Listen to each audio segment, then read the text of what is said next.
What if I told you there's an NBA player who physically couldn't make a normal play? Not just a normal pass, not just a normal shot, I mean literally anything normal on the basketball court. Every time LaMelo Ball touches the ball, something unpredictable happens. A wild full-court touchdown dime, a no-look bullet through traffic, a drifting floater that looks like it was thrown off balance on purpose, a logo three or one-legged three he launches with zero hesitation like it's the most casual thing in the world. Or, if you remember his Chino Hills days, those absurd half-court threes he'd take off the opening tip, 'cause why not? It's not just flashy, it's who he is. From the second he picked up a basketball, LaMelo has been addicted to making the game look fun, different, and, let's be honest, a little bit crazy. Some players are born to play fundamentally, but LaMelo was born to break every rule of normal basketball. But here's the real question. How did this kid who grew up chucking half-court shots, throwing crazy no-look passes, and making the NBA look like a game of AAU turn into one of the NBA's most entertaining stars? Not to mention that his flashiness and nonchalant playstyle actually lead to winning basketball. To find out, we have to go back to where the chaos started, Chino Hills, California. Before LaMelo Ball ever stepped foot in the NBA, he was just the youngest Ball brother, a skinny kid who looked like he barely belonged on the floor with his older brothers.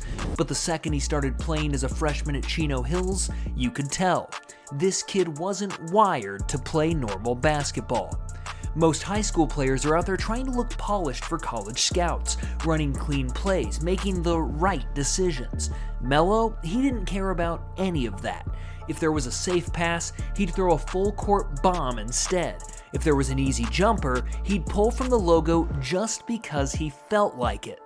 That's who he was. He just couldn't help himself. And honestly, that's what made Chino Hills so insane to watch. Lonzo was the steady point guard, LiAngelo was the big scorer, but Melo was the wild card. Every possession felt like he was trying to do something you'd never seen before, and half the time, he'd pull it off. The crazy part, it worked. Chino Hills steamrolled everyone, 35-0, state champions, ranked number 1 in the country, and even though Lonzo and LiAngelo were supposed to be the stars, it was the 15-year-old freshman, the kid who literally couldn't make a normal play if he tried, who made that team must-watch every single night. When Lonzo left for UCLA and LaMelo officially got the keys to the offense, things got even wilder. Melo already played like he was in his own world, but now, there were no breaks. From the very first possession of games, you knew you were watching something different. Who else at 16 years old was casually pulling up from half court off the opening tip, like it was a warm-up jumper? And it wasn't just a one-time stunt. He did it so often that fans started coming to Chino Hills games just to see if he'd do it again. And the crazy part, he kept hitting them. Then came that game, the one that turned him into a viral superstar. 92 points, a number so absurd people thought it was fake until they saw the clips. But it wasn't some perfect display of textbook basketball, it was pure Melo. He cherry-picked layups, leaked out in transition, pulled up from deep, tossed in floaters, like he was playing a pickup game with his friends. A lot of people hated it. They called it selfish, said it wasn't real basketball. But none of that mattered because Chino Hills won, and Melo's name was everywhere. House of Highlights, Ball is Life, ESPN, you name it. And yeah, the criticism kept coming. Coaches said he was undisciplined, scouts ripped his shot selection.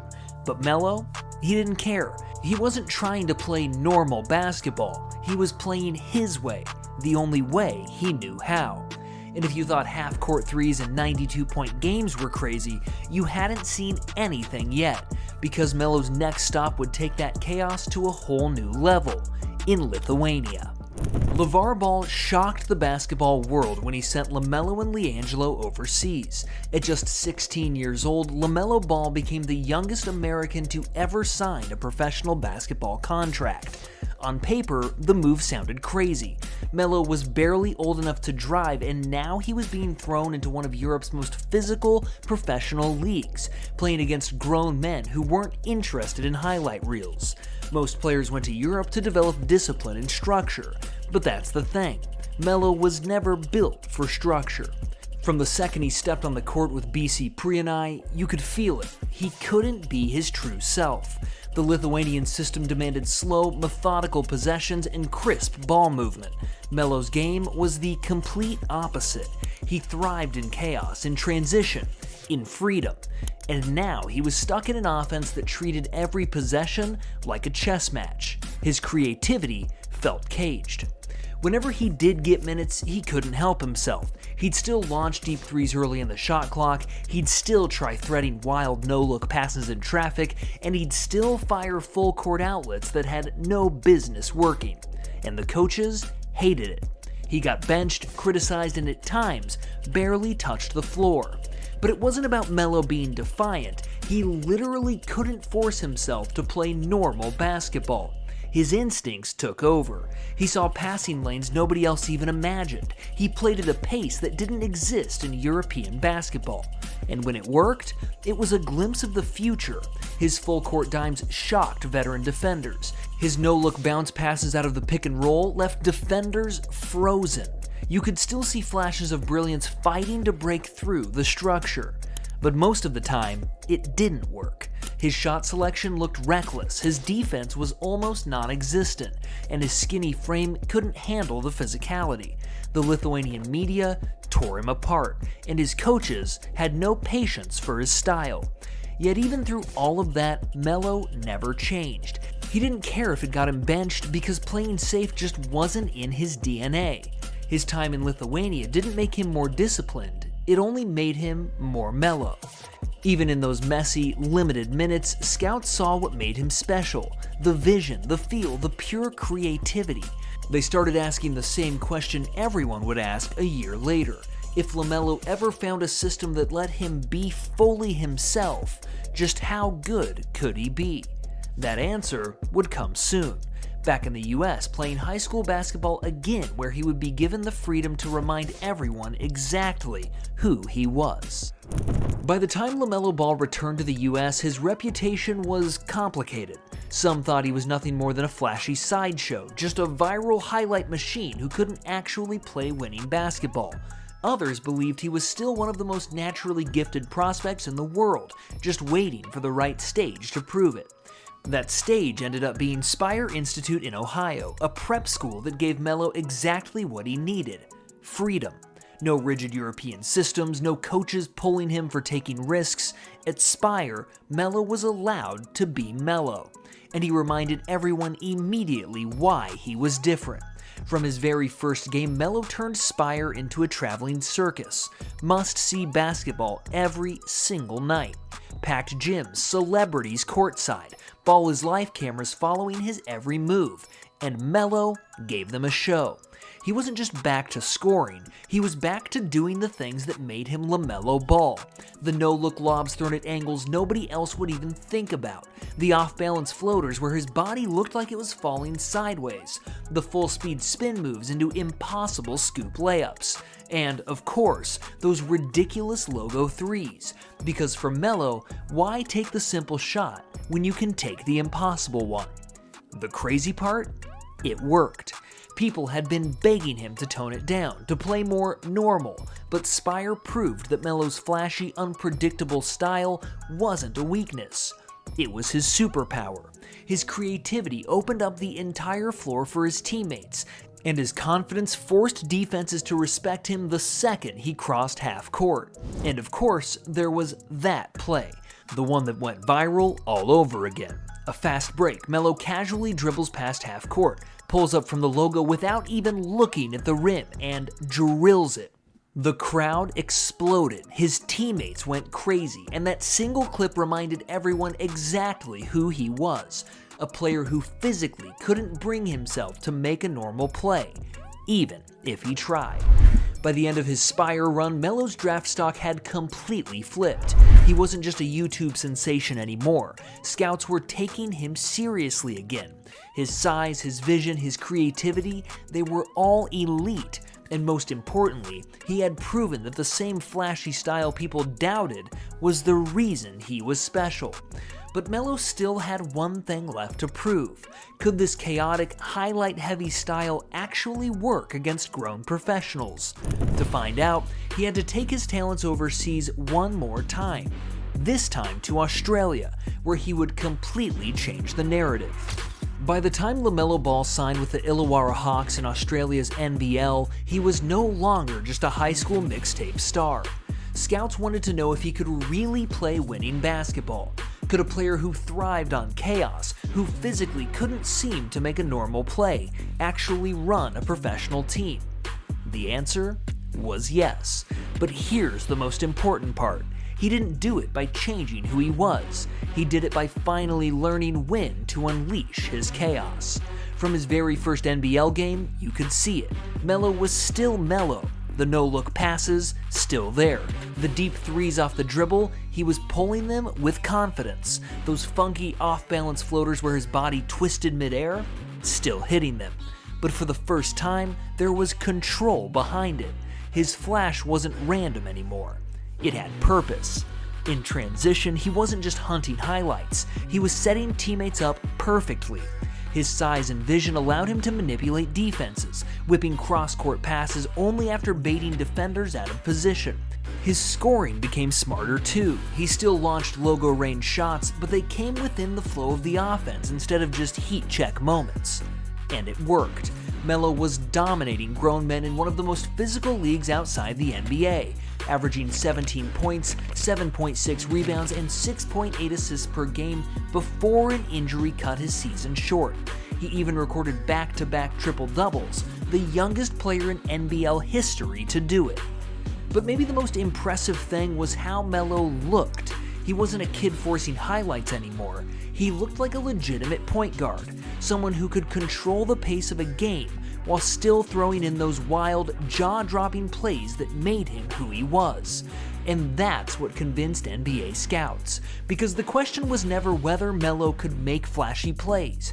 It was whether he could make them while leading a team. The NBL answered that. By the time Melo left Australia, he had gone from a polarizing prospect to a near-consensus top 3 NBA draft pick. And he did it without ever becoming normal. He just learned to channel his chaos into winning basketball. Next stop, the NBA, where Melo would instantly prove that his style wasn't just entertaining, it was box office. When LaMelo Ball entered the 2020 NBA draft, there was still skepticism. Could his flashy, unpredictable style really translate against the best players in the world? Or would NBA defenses expose him the same way Lithuania's veterans had? The Charlotte Hornets weren't worried. They didn't draft him to be safe, they drafted him because he was different. And from his very first game, Melo proved it. At 6'7" with ridiculous vision, Melo looked like he had been born to run an NBA offense. But more importantly, he didn't change a thing. The same Melo who used to pull half-court shots in high school and throw no-look passes in packed gyms brought that exact energy to Charlotte. Only now, he was doing it against NBA defenses. Every night still felt like a highlight reel. No-look lobs to Miles Bridges that looked like something out of an all-star game. One-handed scoop passes in transition that zipped through 2 defenders. Spinning layups where his body twisted like a contortionist. And then, of course, those deep step-back threes where it looked like he was daring defenders to leave him open. The thing is, he still physically couldn't bring himself to make the simple play. If there was a wide-open chest pass, Melo might throw it behind his back just because it felt right. If there was an easy layup, he'd rather drop it off to a teammate for a dunk. And yet, it worked. The Hornets instantly became must-watch basketball. A franchise that had been irrelevant for years was suddenly all over social media, with Melo as the centerpiece. His energy was contagious, and his teammates fed off of it. Miles Bridges turned into a nightly highlight machine because of him. Charlotte's pace skyrocketed, and for the first time in a long time, the Hornets felt exciting. The numbers backed it up, too. Melo averaged 15.7 points, 6.1 assists, and 5.9 rebounds in his rookie year, all while coming off the bench for the first month. By mid-season, he had taken over the starting point guard spot, and by the end of the year, he was holding up the Rookie of the Year trophy. And the best part? He did it all while staying himself. He didn't tone it down for the NBA. He didn't suddenly become a boring system point guard. He proved that you can play winning basketball without sacrificing creativity. But the question was still looming. Could he take the next step? Could LaMelo Ball, a player built entirely on flash and chaos, mature into an all-star without losing what made him LaMelo in the first place? That answer would come in year 2. By his second NBA season, LaMelo Ball had already proven he was box office, but now the expectations were higher. Rookie of the Year was great, highlights were great, but the question was, could he lead a team to win while still being LaMelo Ball? The answer came quickly. From the very first weeks of the 21-22 season, Melo looked sharper, stronger, and more in control, but he never lost his flair. He averaged 20 points, 7 assists, and 6 rebounds, earned his first All-Star selection at just 20 years old, and turned the Hornets into a legitimate playoff contender for the first time in years. What changed? He finally learned how to pick his spots. The crazy, unpredictable Melo was still there. He was still throwing full-speed, no-look passes in transition, still launching step-back threes from way beyond the arc, and still attempting floaters that looked physically impossible. But now, there was balance. Instead of forcing highlights every possession, he started mixing in smart, simple reads when the defense gave them to him. But make no mistake, he couldn't stop being Melo, even when he tried. There were games where you could see him start to play normal basketball for a few possessions, only to slip back into his natural instincts. A behind-the-back pass when a chest pass would have been easier. A deep three early in the shot clock because he felt it. A full-court outlet to a teammate who wasn't even looking until the ball was already in the air. And that's what made him so dangerous. Defenses couldn't predict what he was going to do because sometimes he didn't know what he was going to do until the last second. Most importantly, his teammates trusted him. Miles Bridges, Terry Rozier, and even veteran Gordon Hayward thrived playing alongside him because Melo's creativity gave them open looks they wouldn't get with any other point guard. The Hornets went from being an afterthought in the East to a team that nobody wanted to face because they could explode offensively on any given night. By the end of that All-Star season, it was clear. LaMelo Ball wasn't just a flashy young guard putting up empty stats. He was legit. But he had another big step to take, growing from a young star into a true franchise cornerstone. The question now was bigger than just basketball, because LaMelo wasn't just a player anymore. He was becoming a global brand, and his flashiness was the reason. LaMelo Ball isn't just an NBA player. He's a brand, and that brand exists for one simple reason. People can't take their eyes off him because he refuses to play normal basketball. From the moment he entered the league, Melo became one of the most marketable young stars in sports. His highlights dominated social media every single night. No-look dimes, logo threes, circus layups, and that made him the face of Charlotte basketball almost instantly. But this wasn't by accident. Melo's entire identity, from his Chino Hills days to now, has been built on doing things nobody else would dare to do.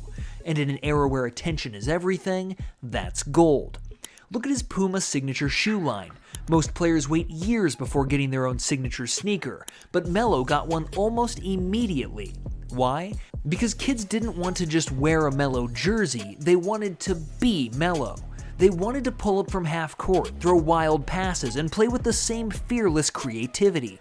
His style wasn't just effective on the court, it was fun, and fun sells. The Hornets, a franchise that had been stuck in mediocrity for years, suddenly had one of the best-selling jerseys in the NBA, thanks to him.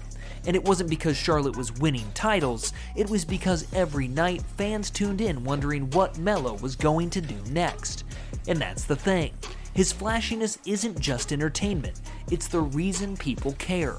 There are dozens of point guards who are technically better in terms of fundamentals, but nobody else has Melo's blend of unpredictability and showmanship. He's a highlight machine and an all-star, and that combination is rare. Even off the court, Melo's personality matches his game.